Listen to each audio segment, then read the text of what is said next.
Hello everyone. एक बहुत धनवान सेठ था।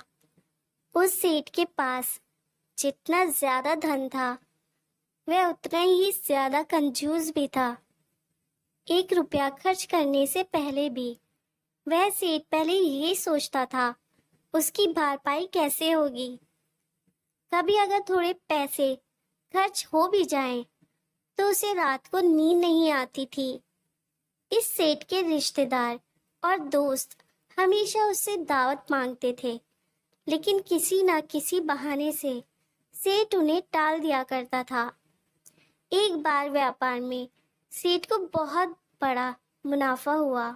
सेठ के दोस्त और रिश्तेदार उसके पीछे पड़ गए कि अब तो उसे दावत देनी ही पड़ेगी। सेठ ने उन्हें काफी टालने की कोशिश की, लेकिन वह नहीं माने।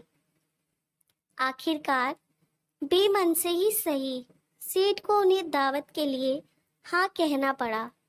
सेठ ने सभी को बेमन से हाँ तो कह दिया, लेकिन अब वह पूरा समय यही सोचते रहा कि जो खर्चा होगा उसकी भरपाई कैसे की जाए। इसी चिंता में उसे रात को नींद भी नहीं आई।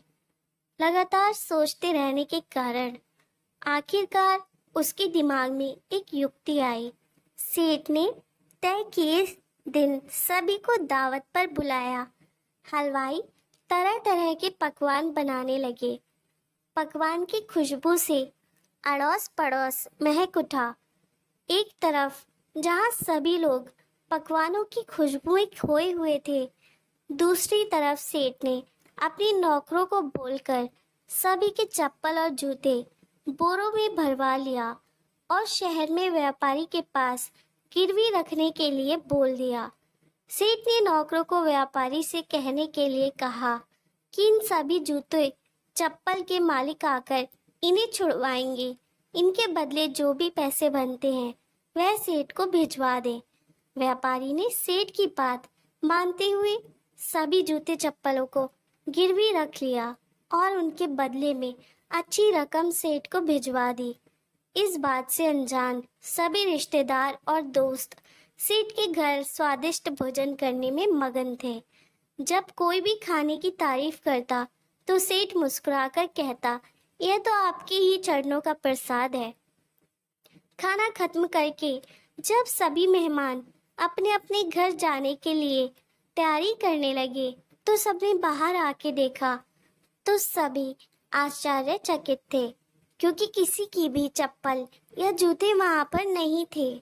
सभी सोच में पड़ गए कि इतने सारे जूते चप्पल कहाँ जा सकते हैं। सभी को परेशान देखकर सेठ ने सारा सच उन्हें बता दिया और बड़ी ढीठता से कहा, जो भी अपने जूते या चप्पल वापस पाना चाहता है वो शहर में व्यापारी के पास जाकर उन्हें छुड़वा सकता है। सभी दोस्त और रिश्तेदार उस समय को कोसने लगे जब उन्होंने सेठ से दावत की मांग की थी।